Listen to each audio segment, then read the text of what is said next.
Il monta sa propre équipe, les Harlem Road Kings. En dépit d'un succès initial, la malchance et des problèmes d'argent le poursuivirent pour le restant de sa vie.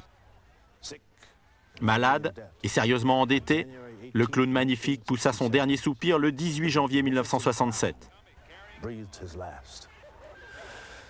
Le grand Goose était parti, mais il reste solidement ancré dans les mémoires des millions de fans qu'il avait. Et dans leur cœur, il restera immortel.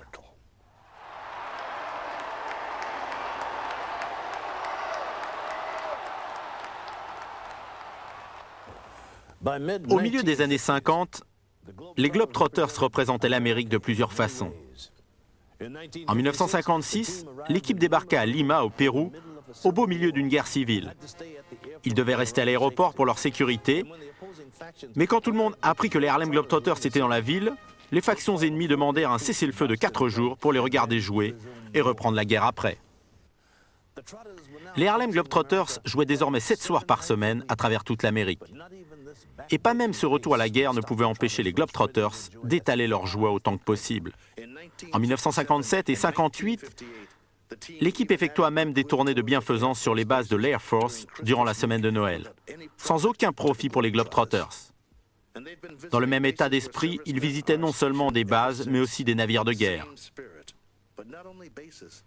Ils jouaient pour les troupes, quelle que soit la difficulté et les conditions météorologiques.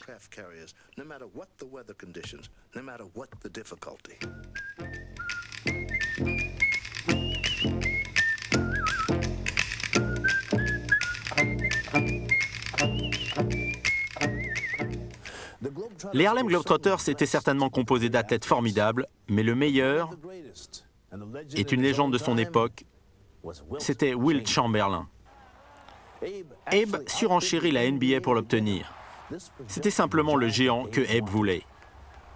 Non seulement Chamberlain était immense, mais en plus c'était un très bon joueur. Personne ne pouvait l'arrêter. Un soir, il marqua 100 points en NBA contre les Knicks. C'est le seul joueur à avoir atteint la barre des 100 points.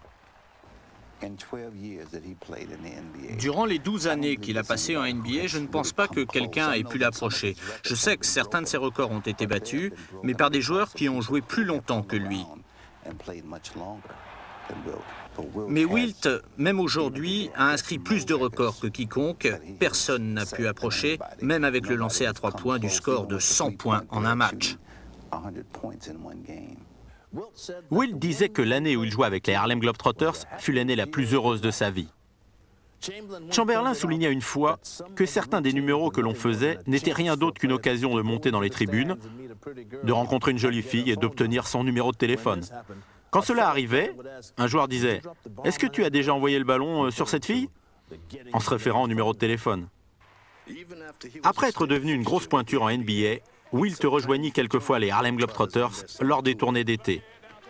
Durant l'année où Chamberlain faisait partie de l'équipe, les Harlem Globetrotters furent invités à Moscou par le gouvernement russe.